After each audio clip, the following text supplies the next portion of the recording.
1 Kings chapter 4.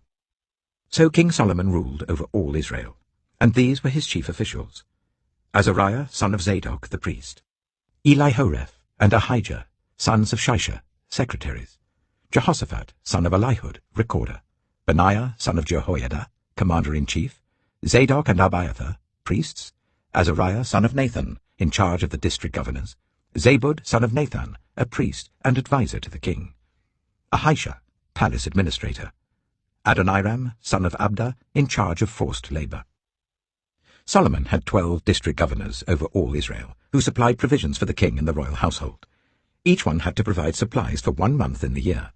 These are their names: Ben-Hur, in the hill country of Ephraim; Ben-Dechah, in Makaz, Shaalbim, Bethshemesh, and Elon Bethhanan; Ben-Hesed, in Aruboth; Soko and all the land of Hepher was his; Ben-Abinadab, in Naphoth-Dor; he was married to Tapha, daughter of Solomon; Baanah, son of Ahilud, in Taanach and Megiddo, and in all of Beth-Shan, next to Zarathan below Jezreel, from Beth-Shan to Abel-Maholah, across to Jokmeam; Ben-Jeba, in Ramoth-Gilead; the settlements of Jair, son of Manasseh in Gilead, were his, as well as the region of Argob in Bashan, and its 60 large walled cities with bronze gate bars; Ahinadab, son of Iddo, in Mahanaim; Ahimaaz, in Naphtali; he had married Basemath, daughter of Solomon; Baanah, son of Hushai, in Asher and in Aloth; Jehoshaphat, son of Peruah, in Issachar; Shimei, son of Elah, in Benjamin;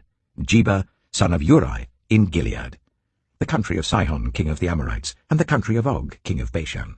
He was the only governor over the district. The people of Judah and Israel were as numerous as the sand on the seashore. They ate, they drank, and they were happy. And Solomon ruled over the kingdoms from the river Euphrates to the land of the Philistines, as far as the border of Egypt. These countries brought tribute, and were Solomon's subjects all his life. Solomon's daily provisions were 30 cors of the finest flour, and 60 cors of meal, 10 head of stall-fed cattle, 20 of pasture-fed cattle, and 100 sheep and goats, as well as deer, gazelles, roebucks, and choice fowl. For he ruled over all the kingdoms west of the river Euphrates, from Tifsha to Gaza, and had peace on all sides. During Solomon's lifetime, Judah and Israel, from Dan to Beersheba, lived in safety, everyone under their own vine and under their own fig tree. Solomon had 4,000 stalls for chariot horses and 12,000 horses. The district governors, each in his month, supplied provisions for King Solomon and all who came to the king's table. They saw to it that nothing was lacking. They also brought to the proper place their quotas of barley and straw for the chariot horses and the other horses. God gave Solomon wisdom and very great insight, and a breadth of understanding as measureless as the sand on the seashore. Solomon's wisdom was greater than the wisdom of all the people of the East, and greater than all the wisdom of Egypt. He was wiser than anyone else, including Ethan the Ezrahite, wiser than Heman, Calcol, and Dada, the sons of Mahol. And his fame spread to all the surrounding nations. He spoke 3,000 proverbs, and his songs numbered 1,005. He spoke about plant life, from the cedar of Lebanon to the hyssop that grows out of walls. He also spoke about animals and birds, reptiles and fish. From all nations people came to listen to Solomon's wisdom, sent by all the kings of the world who had heard of his wisdom. 1 Kings chapter 5. When Hiram, king of Tyre, heard that Solomon had been anointed king to succeed his father David, he sent his envoys to Solomon, because he had always been on friendly terms with David. Solomon sent back this message to Hiram: "You know that because of the wars waged against my father David from all sides, he could not build a temple for the name of the Lord his God until the Lord put his enemies under his feet. But now the Lord my God has given me rest on every side, and there is no adversary or disaster. I intend therefore to build a temple for the name of the Lord my God, as the Lord told my father David when he said, 'Your son, whom I will put on the throne in your place, will build the temple for my name.' So give orders that cedars of Lebanon be cut for me. My men will work with yours, and I will pay you for your men whatever wages you set. You know that we have no one so skilled in felling timber as the Sidonians." When Hiram heard Solomon's message, he was greatly pleased, and said, "Praise be to the Lord today, for he has given David a wise son to rule over this great nation." So Hiram sent word to Solomon: "I have received the message you sent me, and will do all you want in providing the cedar and the juniper logs. My men will haul them down from Lebanon to the Mediterranean Sea, and I will float them as rafts by sea to the place you specify. There I will separate them, and you can take them away. And you are to grant my wish by providing food for my royal household." In this way, Hiram kept Solomon supplied with all the cedar and juniper logs he wanted, and Solomon gave Hiram 20,000 cores of wheat as food for his household, in addition to 20,000 baths of pressed olive oil. Solomon continued to do this for Hiram, year after year. The Lord gave Solomon wisdom, just as he had promised him. There were peaceful relations between Hiram and Solomon, and the two of them made a treaty. King Solomon conscripted labourers from all Israel, 30,000 men. He sent them off to Lebanon in shifts of 10,000 a month, so that they spent 1 month in Lebanon and 2 months at home. Adoniram was in charge of the forced labour. Solomon had 70,000 carriers and 80,000 stonecutters in the hills, as well as 3,300 foremen who supervised the project and directed the workers. At the king's command, they removed from the quarry large blocks of high-grade stone to provide a foundation of dressed stone for the temple. The craftsmen, as Solomon and Hiram and workers from Byblos, cut and prepared the timber and stone for the building of the temple. 1 Kings chapter 6. In the 480th year after the Israelites came out of Egypt, in the 4th year of Solomon's reign over Israel, in the month of Ziv, the 2nd month, he began to build the temple of the Lord. The temple that King Solomon built for the Lord was 60 cubits long, 20 wide, and 30 high. The portico at the front of the main hall of the temple extended the width of the temple, that is 20 cubits, and projected 10 cubits from the front of the temple. He made narrow windows high up in the temple walls. Against the walls of the main hall and inner sanctuary, he built a structure around the building in which there were side rooms. The lowest floor was 5 cubits wide, the middle floor 6 cubits, and the third floor 7. He made offset ledges around the outside of the temple, so that nothing would be inserted into the temple walls. In building the temple, only blocks dressed at the quarry were used, and no hammer, chisel, or any other iron tool was heard at the temple site while it was being built. The entrance to the lowest floor was on the south side of the temple. A stairway led up to the middle level, and from there to the third. So he built the temple and completed it, roofing it with beams and cedar planks. And he built the side rooms all along the temple. The height of each was 5 cubits, and they were attached to the temple by beams of cedar. The word of the Lord came to Solomon. "As for this temple you are building, if you follow my decrees, observe my laws, and keep all my commands and obey them, I will fulfill through you the promise I gave to David your father, and I will live among the Israelites, and will not abandon my people Israel." So Solomon built the temple and completed it.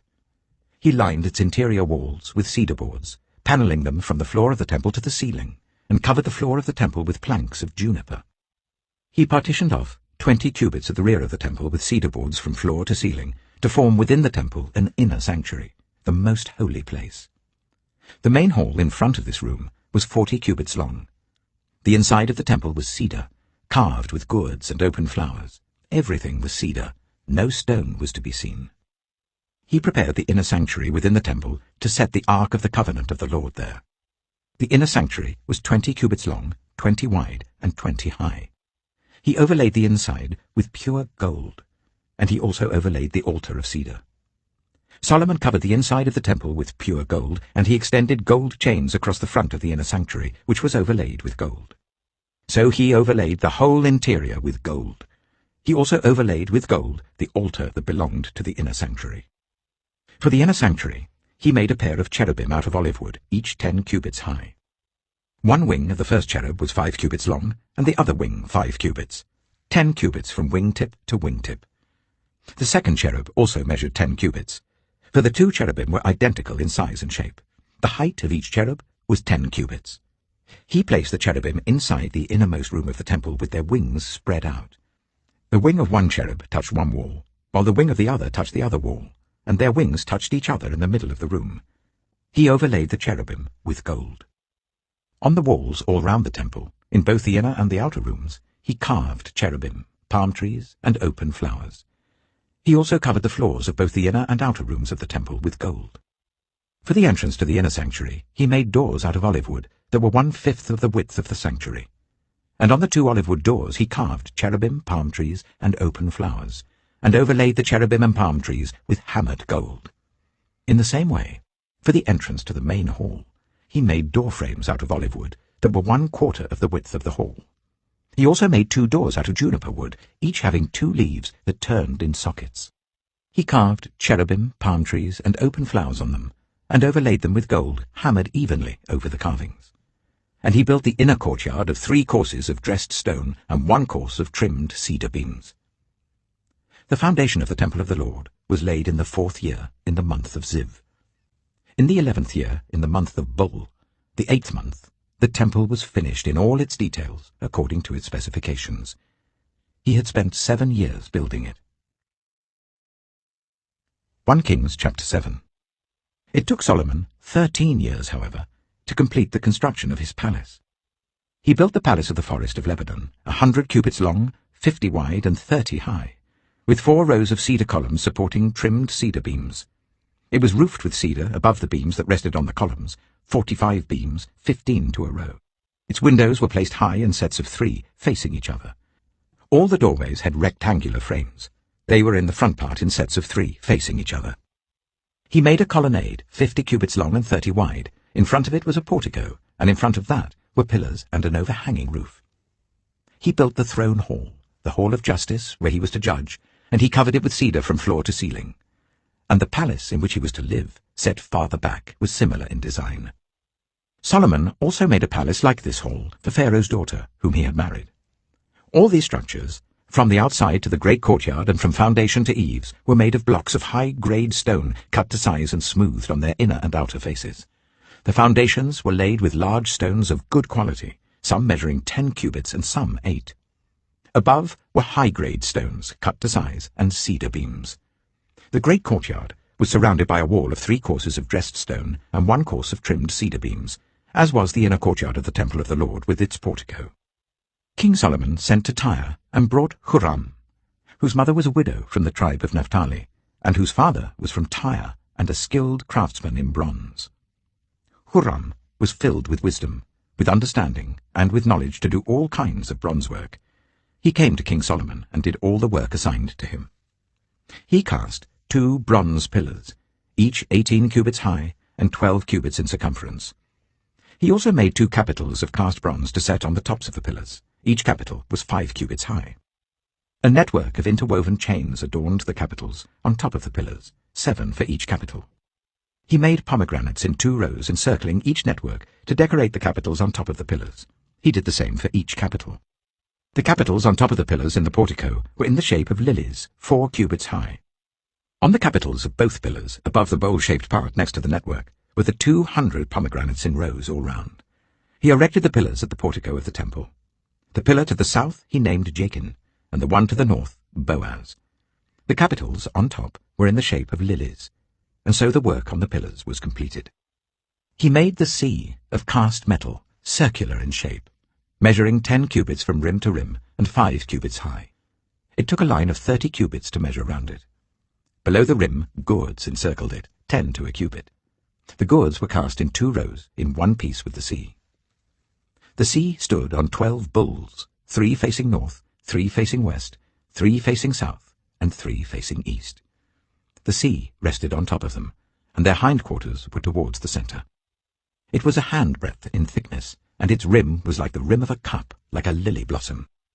It held 2,000 baths. He also made 10 movable stands of bronze. Each was 4 cubits long, 4 wide, and 3 high. This is how the stands were made. They had side panels attached to uprights.